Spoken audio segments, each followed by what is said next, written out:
Welcome to the Making Sense podcast. This is Sam Harris. Just a note to say that if you're hearing this, you are not currently on our subscriber feed and will only be hearing the first part of this conversation. In order to access full episodes of the Making Sense podcast, you'll need to subscribe at samharris.org. There you'll find our private RSS feed to add to your favorite podcatcher, along with other subscriber-only content. We don't run ads on the podcast, and therefore it's made possible entirely through the support of our subscribers. So if you enjoy what we're doing here, please consider becoming one.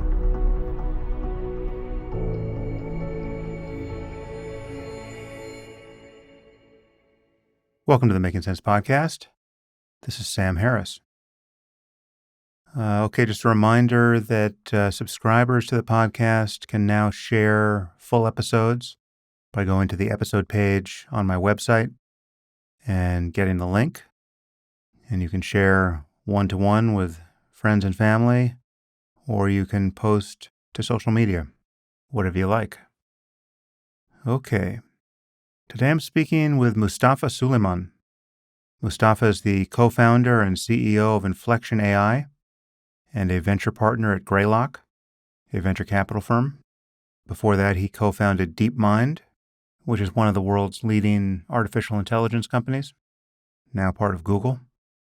And he was vice president of AI product management and AI policy at Google. And he is also the author of a new book, The Coming Wave: Technology, Power, and the 21st Century's Greatest Dilemma, which is the focus of today's conversation. We talk about the new book. We talk about the progress that was made in AI by his company, DeepMind, various landmarks they achieved: Atari DQN, AlphaGo, AlphaZero, AlphaFold. We discuss the amazing fact that we now have technology that can invent new knowledge, the risks of our making progress in AI, superintelligence as a distraction from more pressing problems, the inevitable spread of general-purpose technology, the nature of intelligence, productivity growth and labor disruption, the containment problem, the importance of scale, open-source LLMs, changing norms of work and leisure, the redistribution of value, introducing friction into the deployment of AI, regulatory capture, the looming possibility of a misinformation apocalypse, digital watermarks, asymmetric threats, conflict and cooperation with China, supply chain monopolies, and other topics. Anyway, it was great to get Mustafa here. He's one of the pioneers in this field. And as you'll hear, he shares many of my concerns, but with different points of emphasis. And now I bring you Mustafa Suleyman.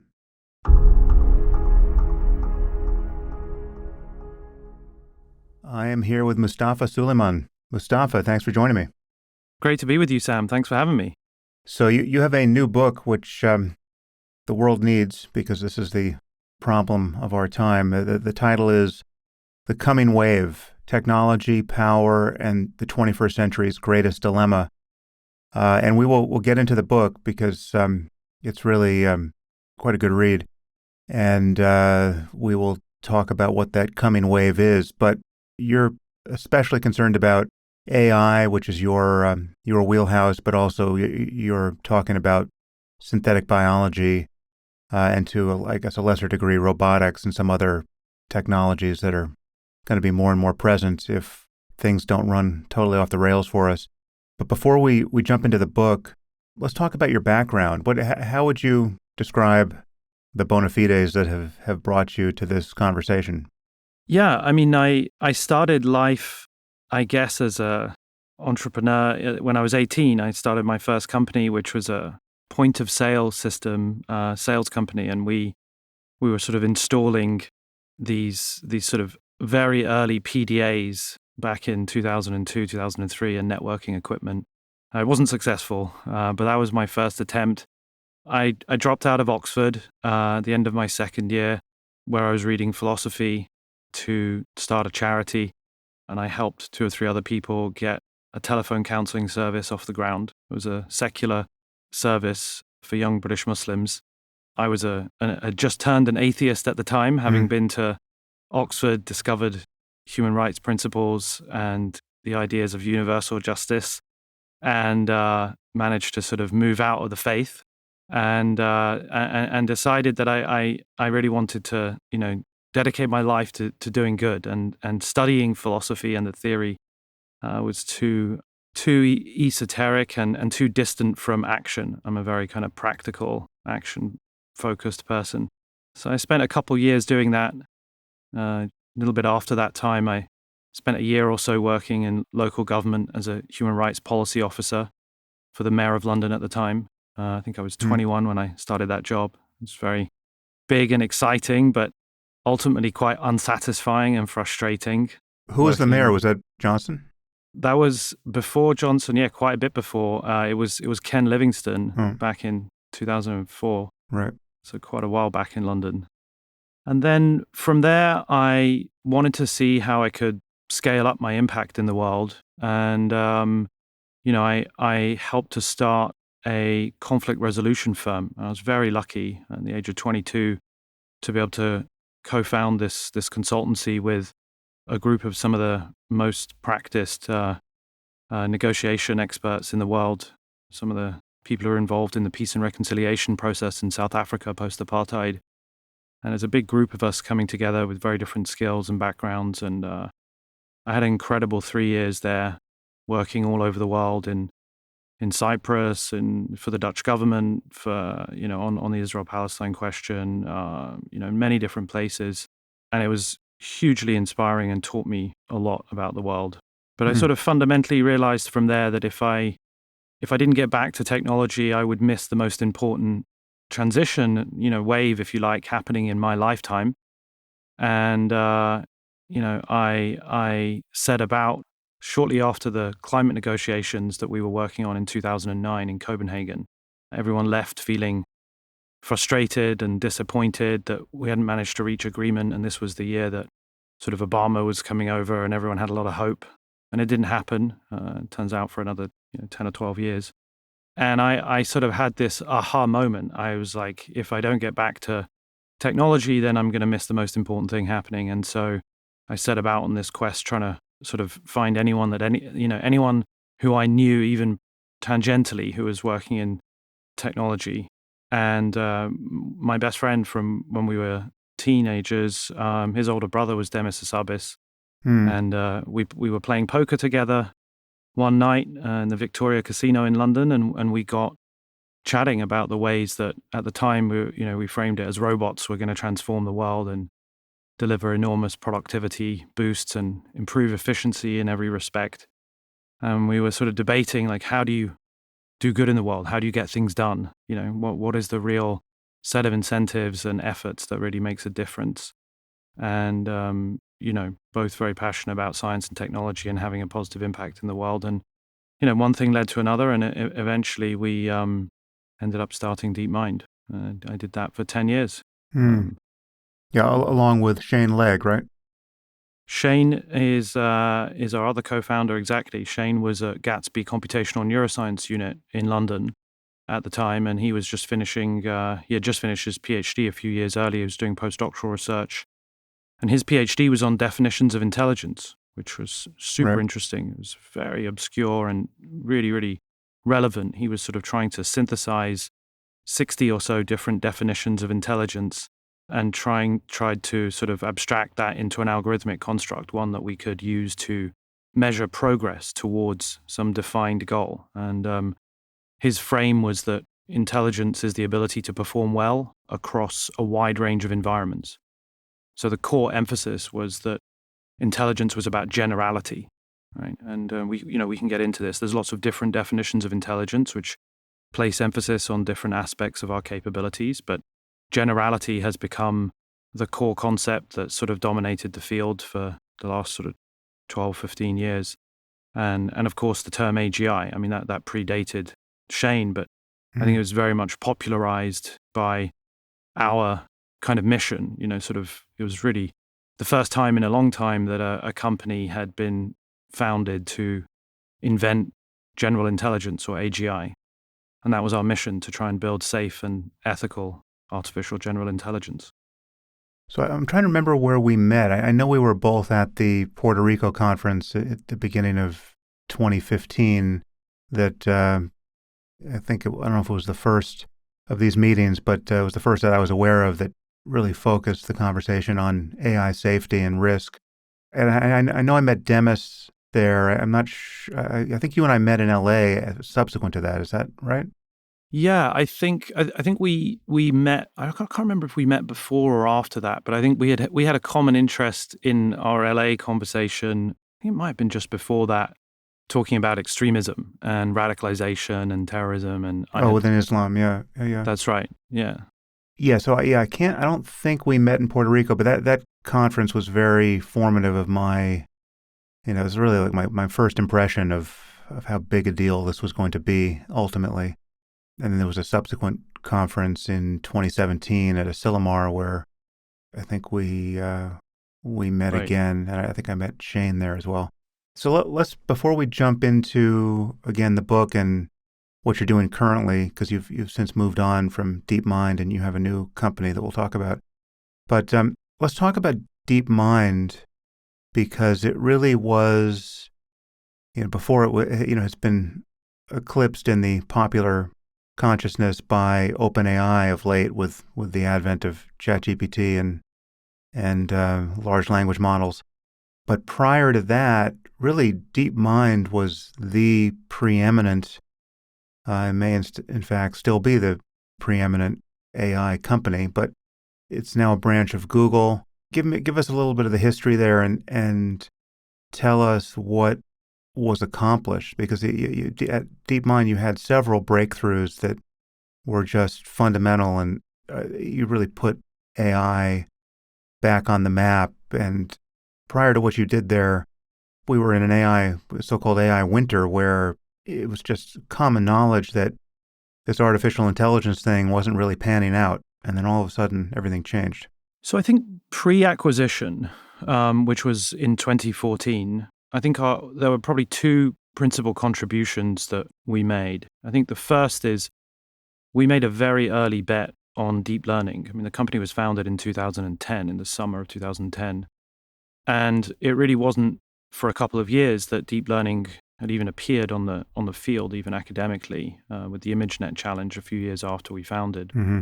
So that was a very significant bet that we made early and that we got right. And the consequence of that was that we were able to hire some of the best PhDs and postdoctoral researchers in the world, who at the time were working on this very obscure, very uninteresting, largely not very valuable subject. In fact, Jeff Hinton was one of our consultants. So was his student at the time, Ilya Sutskever, who's now chief scientist and co-founder of OpenAI, along with many others from OpenAI and elsewhere who, basically either worked with us full time or worked with us as consultants. And that was largely, reflective of the fact that we got the bet right early on deep learning. The second contribution, I would say, was the combination of deep learning and reinforcement learning. I mean, if deep learning was obscure, reinforcement learning was even more theoretical. And, we were actually quite careful to frame our mission among academics, less around sort of AGI and more around applied machine learning. There was certainly in the very early days, we were a bit hush-hush about it. But, as we got more traction in 2011, 2012, it became very attractive to people who were otherwise quite theoretical in their outlook to come and work on problems like reinforcement learning in, sort of more engineering-focused setting, albeit still a research lab. And it was the combination of deep learning and reinforcement learning that led to our first, I think, major contribution, which was the Atari DQN AI. DQN.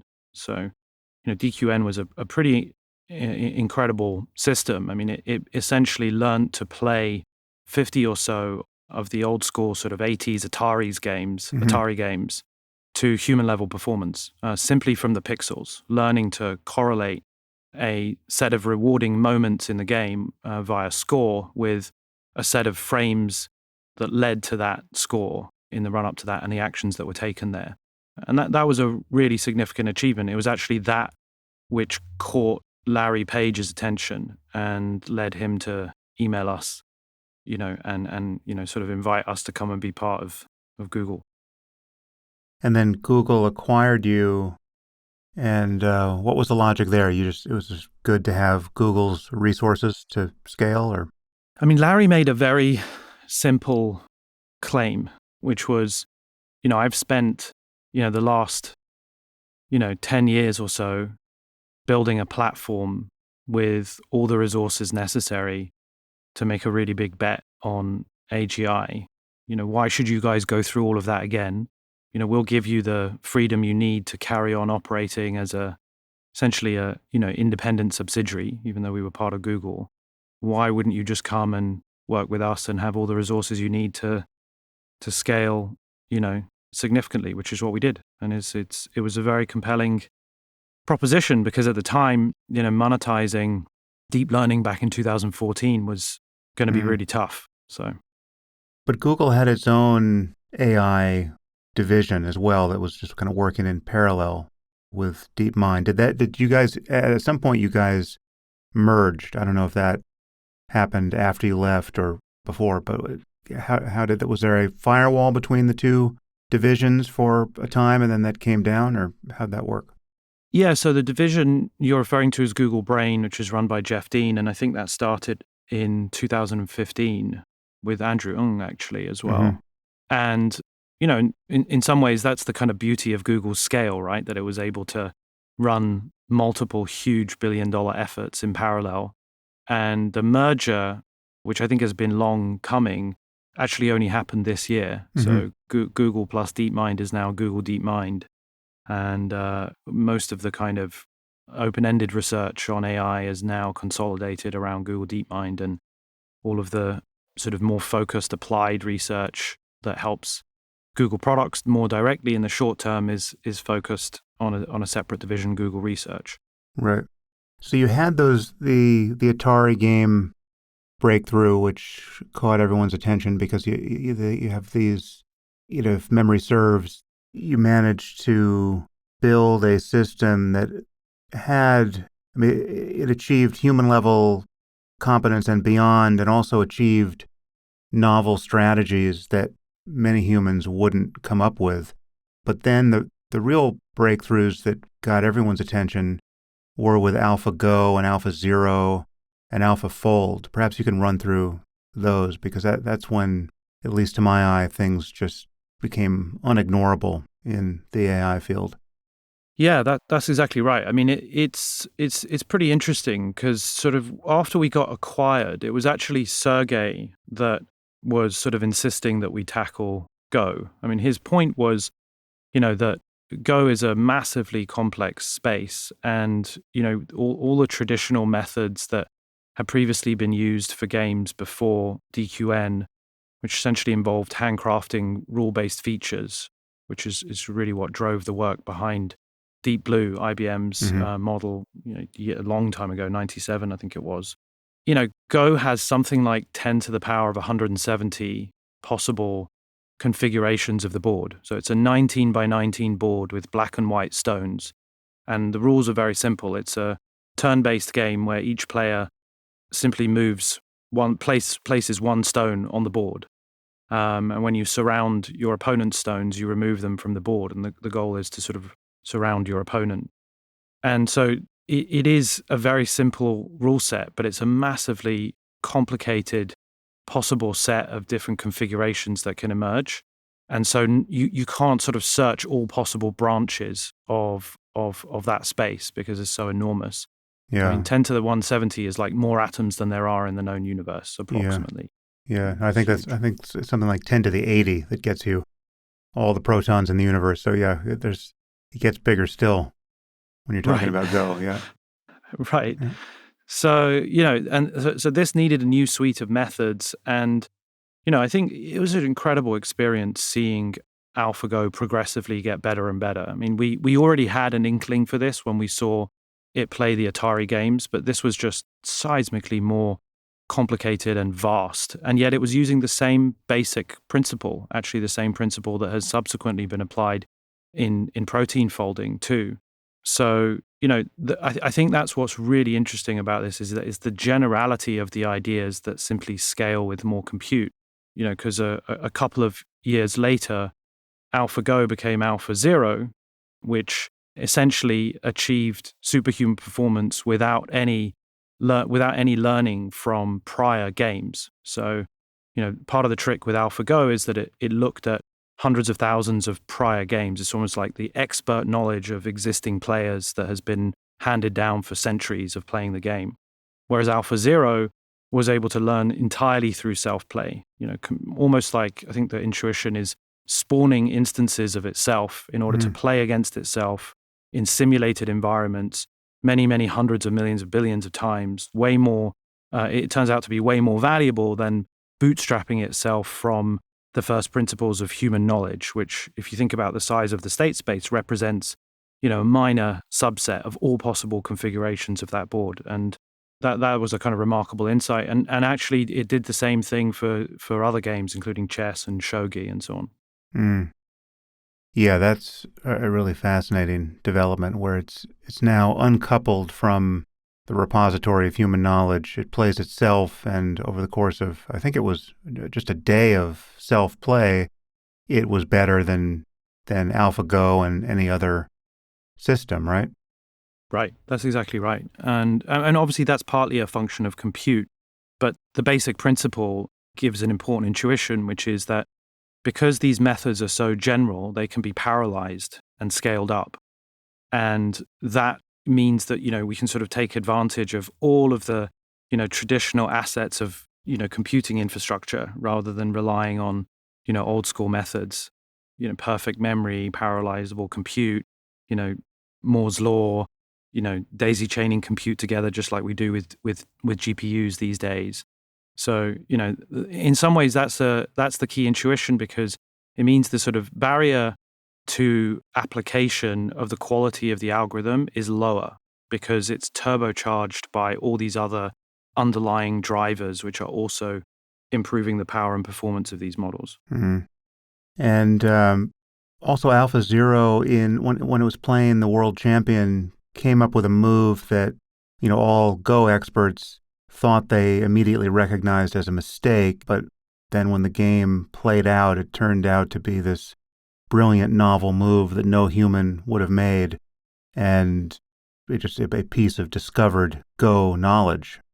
Yeah, I mean, I remember sitting in the commentary room live watching that unfold and listening to the commentator, who was himself a 9Dan expert, say that it was a mistake. He was like, "Oh no, we lost," and it took 15 minutes for him to correct that and sort of come back and reflect on it. It was a really remarkable moment, and actually, for me, it was a great inspiration, because this is why we started the company. I mean, the quest was to try to invent new knowledge. I mean, our goal here is to try to design algorithms that can teach us something that we don't know, not just reproduce existing knowledge and synthesize information in new ways, but genuinely discover new strategies or new molecules or, new compounds, new ideas, and contribute to the kind of well of human knowledge and capability. And, this was a kind of first, well, actually it was the second indication, because the first instinct I got for that was watching the Atari games player learn new strategies from scratch. And this was kind of the second, I think. And what about AlphaFold? Because this is a very different application of the same technology. What did you guys do there, and what was the project? Well, protein folding is a long-standing challenge, and we actually started working on this as a hackathon, which started in my group back in 2016.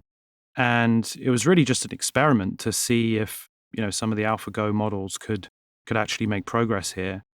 And the basic idea is that if you can sort of generate, an example of the way a protein folds, this folding structure might tell you something about, the value of that molecule in practice, what it can do, what its strengths and weaknesses are, and so on.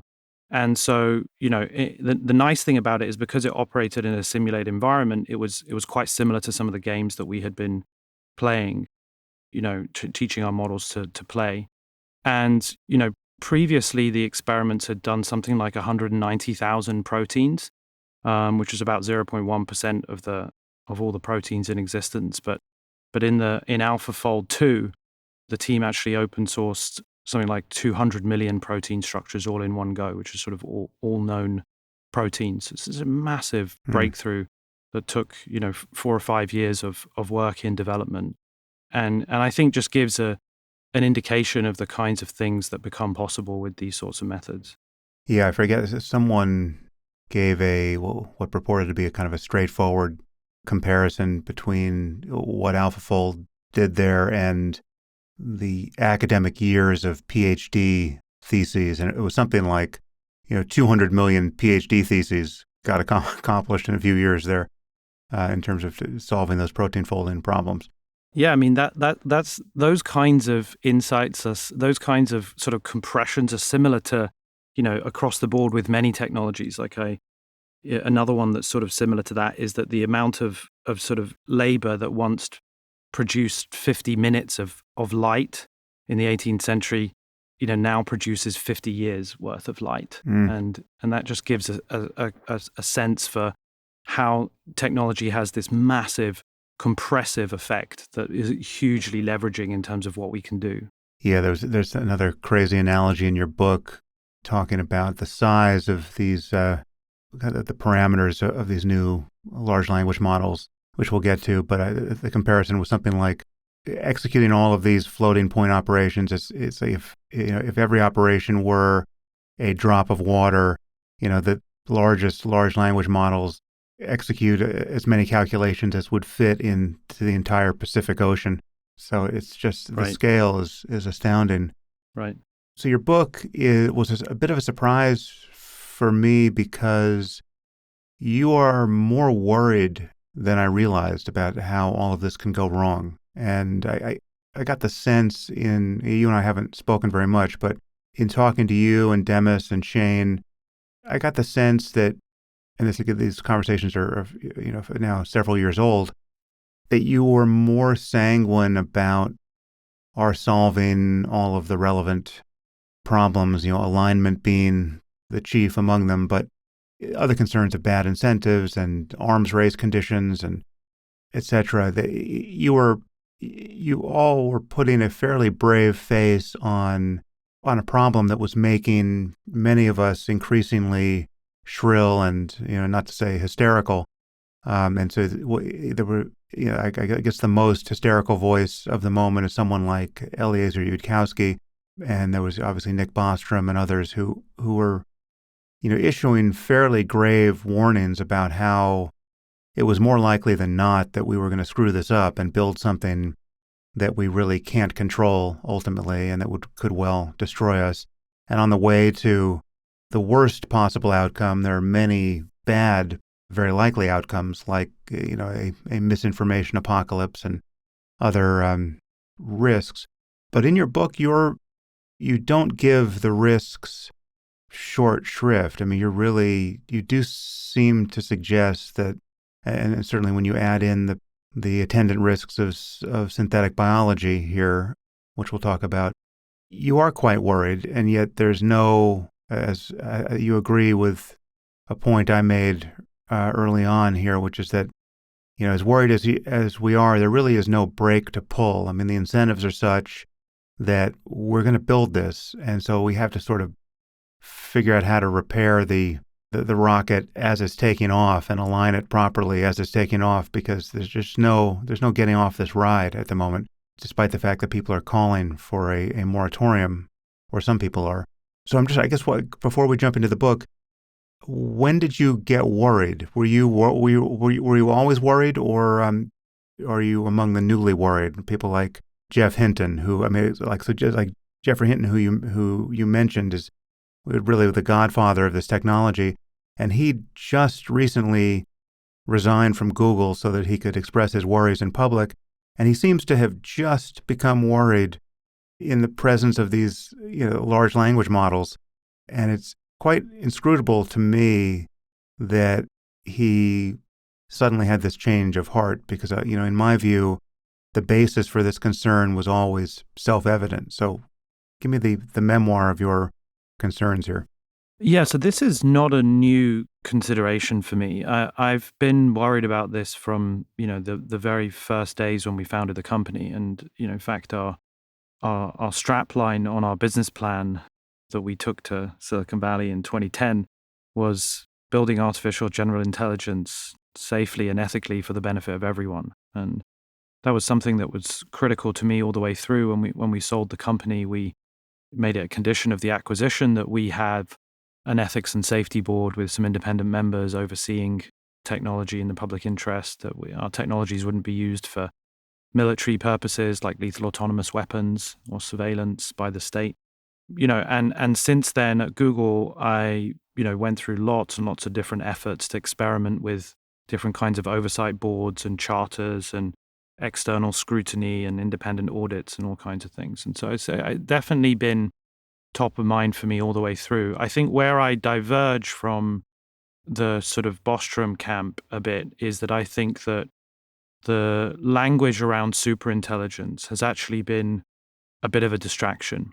And I think it was quite obviously a distraction from fairly early on. I think that the focus on this, sort of intelligence explosion, this AI that recursively self-improves and suddenly takes over everybody and turns the world to paper clips, I think has consumed way more time than the idea justifies. And that actually, I think there's a bunch of more near-term, very practical things that we should be concerned about. They shouldn't create shrill alarmism or panic, but they are real consequences that if we don't take them seriously, then they have the potential to cause, serious harm.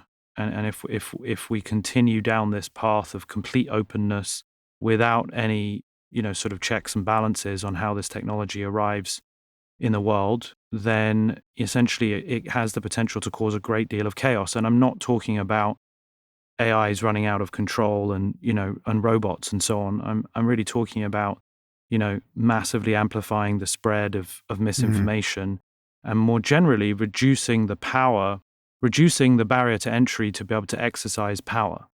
That is fundamentally what this technology is. I mean, in my book, I have a framing which I think is more helpful around a modern Turing test, one that evaluates capabilities, like what can an AI do? And I think that we should be much more focused on what it can do rather than what it can say, right? What it can say is important and it has huge influence, but increasingly it's going to have capabilities. And so an artificial capable intelligence, an ACI, is something that has the potential not just to influence and persuade, but also to learn to use APIs and initiate actions, queries, calls in third-party environments. It'll be able to use browsers and parse the pixels on the browser to be able to click buttons and take actions in those environments. It'll be able to call, phone up and speak to, communicate with other AIs and other humans. So, these technologies are getting smaller and smaller and more capable. They're getting cheaper to build.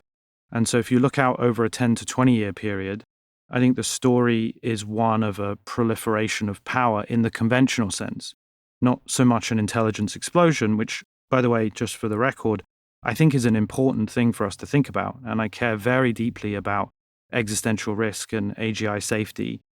But I think that the more practical risks are not getting enough consideration. And that's actually a big part of the book. In no way does that make me a pessimist. I mean, I'm absolutely an optimist. I'm hopeful and positive about technology. I want to build things to make, people's lives better and to help us create more value in the world and reduce suffering. And I think that's the true upside of these technologies. And we will be able to deliver them on that upside. But no technology comes without risk, and we have to consciously and proactively, attend to the downsides. Otherwise, we haven't really achieved our full objective. And that's the purpose of Mm. speaking up about it. Well, before we get into details about the downsides, let's talk about how this might go well. I guess before we talk about the upside, let's just define the terms in the title of your book. The title is The Coming Wave. What is the coming wave? So when you look back over the millennia, there have been waves of general purpose technologies from fire to the invention of the wheel to electricity. And each of these waves, to the extent that they have been lasting and valuable, are general purpose technologies which enable other technologies. And that's what makes them a wave. They're enablers of other activity. They're general purpose in nature. And as they get more useful, naturally, people experiment with them, they iterate, they invent, they adapt them, and they get cheaper and easier to use. And that's how they proliferate. So in the history of technologies, all technologies that have been useful, that are real general purpose technologies, have spread far and wide and got cheaper. And almost universally, that is an incredibly good thing. It has transformed our world. And I think that that's an important but very simple concept to grasp, because if that is a law of technology, if it is a fundamental property of the evolution of technology, which I'm arguing it is, then that has real consequences for the next wave, because the next wave is a wave of intelligence and of life itself, right? So intelligence is the ability to take actions. It is the ability to synthesize information, make predictions, and affect the world around you. So it's almost the definition of power. And everything that is in our visual sphere, everything in our world, if you look around you at this very minute today, has been affected in a very material way by intelligence. It is the thing that has produced all of the value and all of the products and all of the, affected the landscape that you can see around you in a huge way. And so the prospect of being able to distill what makes us unique as a species into an algorithmic construct that can benefit from being scaled up and parallelized, that can benefit from perfect memory and compute and consuming vast amounts of data, trillions of words of data, is enormous. I mean, that in itself is almost like, gold. It's like it's like alchemy. It's like being able to capture the essence of what has made us capable and add more knowledge and, essentially science and technology into the human ecosystem. So imagine that everybody will now in the future, in 10 years, 15 years, have access to the very best, doctor in the world, the very best educator, the very best personal assistant and chief of staff. And any one of these roles, I think, is going to be very, very widely available to billions of people. People often say to me, well, aren't the rich going to benefit first? Or is it going to be unfair in terms of access? Yes, for a period of time, that's true. But we're actually living in one of the most meritocratic moments in the history of our species. Every single one of us, no matter how wealthy you are, every one of us in the Western world, really the top 2 billion people on the planet, have access to the same smartphone, right? No matter how much you earn, you cannot buy a smartphone or a laptop that is better than the very richest. That's an unbelievably meritocratic moment that is worth really meditating on. And that is largely a function of these exponentials. The cost of chips has exponentially declined over the last 70 years, and that's driven mass proliferation. And if intelligence and life are subject to those same exponentials, which I think they are, over the next 2 to 3 decades, then the primary trend that we have to cope with in terms of our culture and our politics and commerce is this idea that intelligence, the ability to get stuff done, is about to proliferate.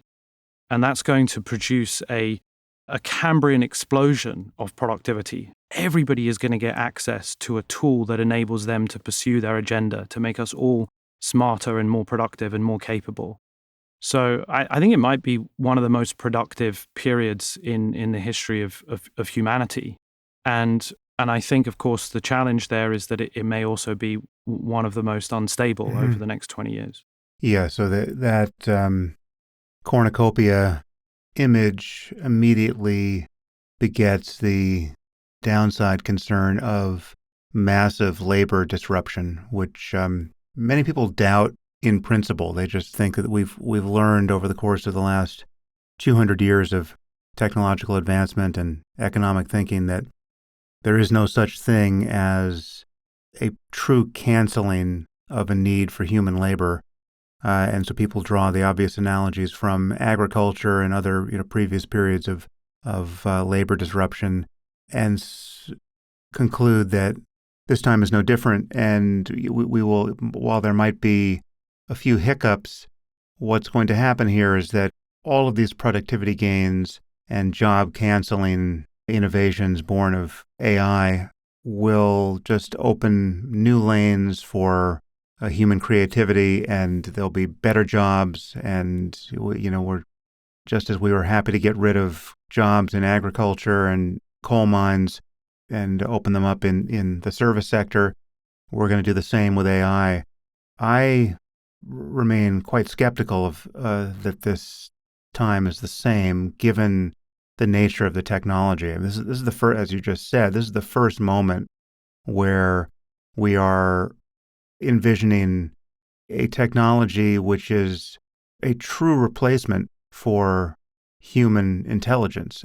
If we're talking about general intelligence and we're talking about the competence that you just described, the ability to do things in addition to saying things, we are talking about the cancellation of human work, at least in principle. And strangely, this is not a terrible surprise now, but it would have been a surprise probably 20 years ago.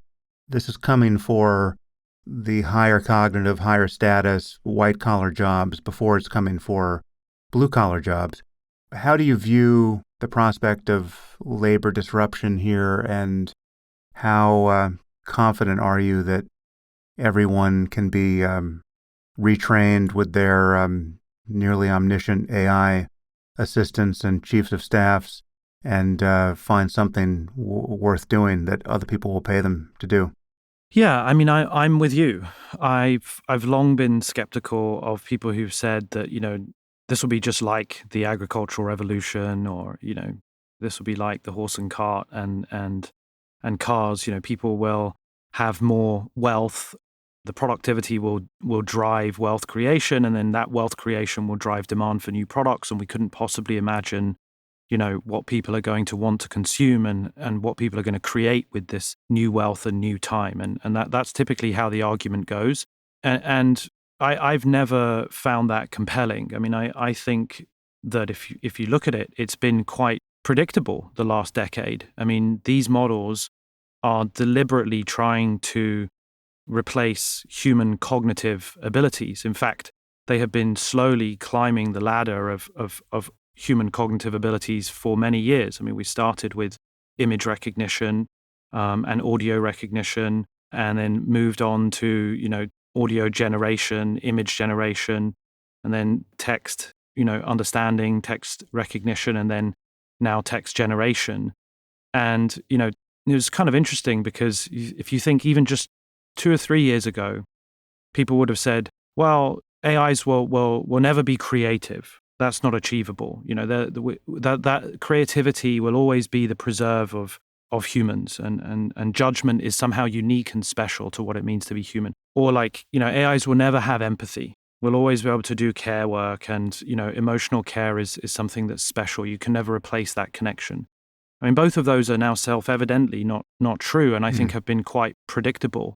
So I think that the honest way to look at this is that these are only temporarily augmenting of human intelligence. If you think about the trajectory over 30 years, let's not quibble over whether it's 5 years, 10 years, or 15 years.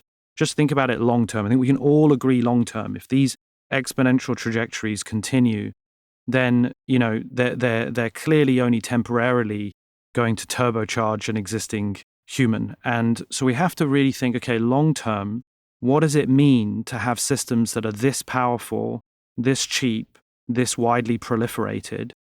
And that's where I think the broad concept I have in the book of containment comes in, because you can start to get an intuition for, the massive consequences of this spread of this kind of power, and then start to think about what are the sorts of things we would want to do about it. Because on the face of it, like you said earlier, the incentives are absolutely overwhelming. Technology has always been a machine of statecraft. It's been used by militaries and used by nation states to serve citizens and drive us forward. And now it is the fundamental driving force of nation states, being commercially competitive, having the best companies, having the best labor market, that drives our competitive edge.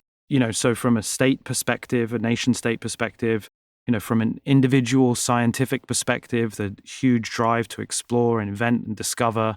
And of course, from a commercial perspective, the profit incentive is phenomenal. And all of these are good things, provided they can be well managed and provided we can mitigate the downsides. And I think we have to be focused on those downsides and not be afraid to talk about them. So I definitely experience, when I bring up these topics over the years, this kind of what I describe in the book as a pessimism aversion. There's people who are just sort of constitutionally unable to have a dark conversation about how things may go wrong. And I'll get accused of like not being an optimist or something, as though that's like a sin or something, or that being a pessimist or an optimist is somehow, a good way of framing things. To me, both are biased. I'm just observing, the kind of facts as I see them. And I think that's an important sort of misconception and unhelpful framing of pessimism and optimism, because we have to start with our best assessment of the facts and try to reject those facts if they're, inaccurate in some way, and then try to collectively predict what the consequences are going to be like. And I think, it's sort of another trend over the last sort of decade or so. People, post-financial crisis, I feel like people, public intellectuals and elites in general, and everyone in general, has sort of just like got a bit allergic to predictions, right? We've got a bit scared of being wrong. And I think that that's another thing that we've got to shed. So we've got to focus on trying to make some of these predictions. They may be wrong.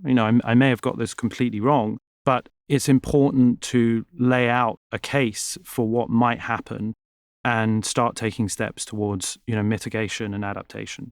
Well, you invoke the concept of containment, which does a lot of work in the book, and you have this phrase, the containment problem, that you use throughout. What is the containment problem? In its most basic form, the idea of containment is that we should be able to demonstrate to ourselves that technologies that we invent should always be accountable to humans and within our control. So it's the ability to close down or constrain or limit a new technology at any stage of its development or deployment. And, that's a grand claim, but actually put in the most simple terms, it basically says we shouldn't allow technologies to run out of our control, right? If we can't say what destiny we want for how a technology impacts our species, then we're at the mercy of it, right? And I think the idea is if we don't have mechanisms to shape that and restrict its capabilities, then it potentially leads us into some quite catastrophic outcomes over a 30-year period. Do you think we've lost the moment already? It seems like the digital genie is more or less out of the bottle. This is something that, if anything surprised me, and I know certainly surprised the people who were more focused on AI safety, and again, people like Yudkowsky, in recent developments around these LLMs, was that we missed a moment that many of us more or less expected, or were more or less sure was coming, which was there'd be a breakthrough at some company like DeepMind where we would, the people building the technology would recognize that they had finally gotten into the end zone or close enough to it so that they're now in the presence of something that's fundamentally different than anything that's come before. And there'd be this question, okay, is this safe to work with? Is this safe to release into the wild? Is this safe to create an API for? Is this so the idea was that you'd have this, digital oracle, in a box that would be, would already have been air gapped from the internet and incapable of doing anything until we let it out. And then the question would be, have we done enough safety testing to let it out? But now it's pretty clear that everything is already more or less out, and we're building our most powerful models already in the wild, right? And they're already hooked up to things, and they already have millions of people playing with them, and they're open source versions of the next best model. And so is containment even a dream at this point? So it's definitely not too late. We're a long, long way away. this is really just the beginning. We have plenty of time to address this. And the more that these models and these ideas happen in the open, the more they can be scrutinized and they can be pressure tested and held accountable. So I think it's great that they're happening in open source at the moment. So you like Sam Altman's, this is what Sam has always said, that the philosophy behind OpenAI is do this stuff out in the open, let people play with it, and we will learn a lot as we get closer and closer to building something that we have to worry about. I think that we have to be humble about the practical reality about how these things emerge, right? So the initial framing that it was going to be possible to invent this Oracle AI that stays in a box and we'll just probe it and poke it and test it until we can prove that it's, going to be safe and that we'll stay in the bunker and keep it hidden from everybody. I mean, this is a complete nonsense, and it's attached to the superintelligence framing. It was just a completely wrong metaphor that totally ignores the history of all technologies. And actually, this is one of the core motivations for me in the book, is that I had time during the pandemic to really sleep and reflect and really deeply think, okay, what is actually happening here on a multi-century scale? And what are the patterns of history around how inventions end up proliferating? And it's really stating the obvious. It's almost like ridiculously simplistic, but it needed to be said that actually, as soon as something as an idea is invented, millions of other people have approximately the same idea within just weeks, months, years, especially in our modern digitized world.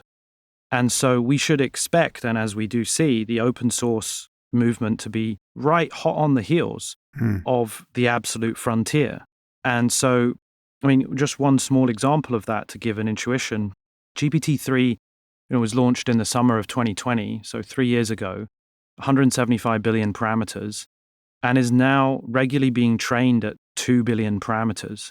And so that is a massive reduction in serving cost, that now means that people can have open source versions of GPT-3 that have broadly the same capabilities, right, but are actually extremely cheap to serve and indeed to train. So if that trajectory continues, then we should expect that what is cutting edge today, frontier models like ours at Inflection and like GPT-4, or GPT 3.5 even, will be open source in the next 2 to 3 years. And so what does it mean that those capabilities are available to everybody, right? And I think that is a great thing for where we are today. But if the trajectory of exponentially increasing compute and size of models continues for another 3, 4, 5 generations, which we all expect it to, then that's a different question. We have to step back and honestly ask ourselves, what does it mean that this kind of power is going to proliferate in open source, number one? And number two, how do we hold accountable those who are developing these mega models, even if they are centralized and closed, myself included, OpenAI, DeepMind, etc.? And if you just look at the amount of compute, it's predictable and breathtaking. And I think people forget how predictable this is. So going back to Atari DQN, we developed that model in 2013, and it used 2 petaflops of computation, right? So a petaflop is a billion million operations, right? So imagine a billion people, each holding 1 million calculators each, and doing a complex calculation all at the same time pressing equals, right? So that would be 1 petaflop. And Atari used 2 petaflops over several weeks of computation. A decade later, the cutting edge models that we develop at Inflection for Pi, our AI, use 5 billion times the compute that was used to play Atari DQN. So 10 billion million. It's just like... Now you're sounding like Ali G. Exactly. That's basically 10 orders of magnitude more compute in a decade. So 1 order of magnitude every year. So 10x every year for 10 years, which is way more than Moore's Law. Everyone's familiar with Moore's Law, 70 years of doubling every 18 months or whatever. I mean, that is minuscule by comparison. Now, of course, there's a very hand-wavy... If you'd like to continue listening to this conversation, you'll need to subscribe at samharris.org. Once you do, you'll get access to all full-length episodes of the Making Sense podcast, along with other subscriber-only content, including bonus episodes and AMAs, and the conversations I've been having on the Waking Up app. The Making Sense podcast is ad-free and relies entirely on listener support, and you can subscribe now at samharris.org.